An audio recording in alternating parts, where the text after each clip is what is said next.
Shakespeare looks impossible at first, almost like a secret language from another world. But the truth is simpler. It is a pattern waiting to be decoded. When old words float in front of you, your brain sees confusion before meaning. That is why Shakespeare feels hard before it starts feeling powerful. The trick is not memorizing every old word. The trick is learning how to break the line, find the emotion, and rebuild the meaning. Start with the feeling. Before you translate anything, ask one question.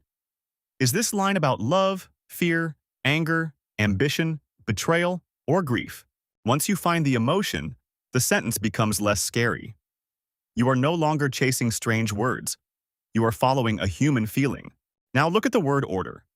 Shakespeare often places words differently because he wants rhythm, emphasis, surprise, or dramatic power. Modern English usually moves straight. Shakespearean English sometimes loops, flips, and delays, meaning so the line lands with more force. So do not panic when the sentence feels backwards. Pause, move the words around, and search for the natural modern order. That one move changes everything.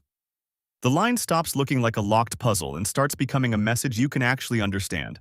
Now translate the meaning, not just the words.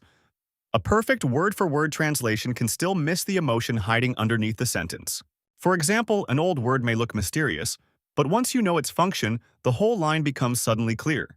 That is why Shakespeare is easier when you decode patterns. Your brain loves patterns, and once it sees one, it remembers faster.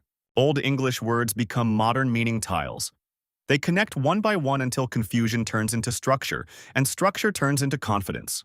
Now the line is no longer distant. It starts sounding like something a real person might feel, say, hide, or struggle with. This is where Shakespeare becomes interesting. The language is old, but the emotions are still completely alive in modern life.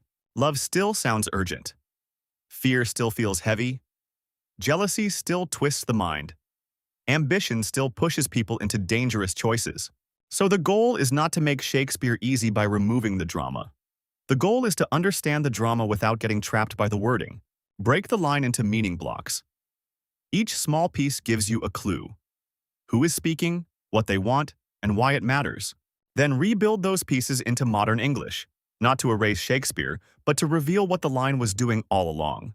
Once the meaning is clear, you can return to the original words and hear them differently. Now they carry rhythm, emotion, and intention. That is the real shift. You stop reading Shakespeare like a test and start hearing it like performance, conflict, and human psychology. A line that once felt confusing now becomes something you can speak, feel, and explain with confidence. This helps in school, but it also helps beyond school. Shakespeare trains attention, interpretation, emotional intelligence, and powerful expression. Actors use this method. Writers use this method. Strong speakers use this method.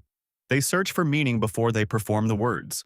And once you understand the meaning, the old language becomes less intimidating. It becomes dramatic, memorable, and surprisingly useful. The code was never the real barrier. The barrier was not knowing how to look beneath the surface. Find the emotion, reorder the words, translate the meaning. That is the simple trick that unlocks Shakespeare. From confusing to clear, from distant to personal, from old words to modern confidence, that is the NeuroCosmo way to learn.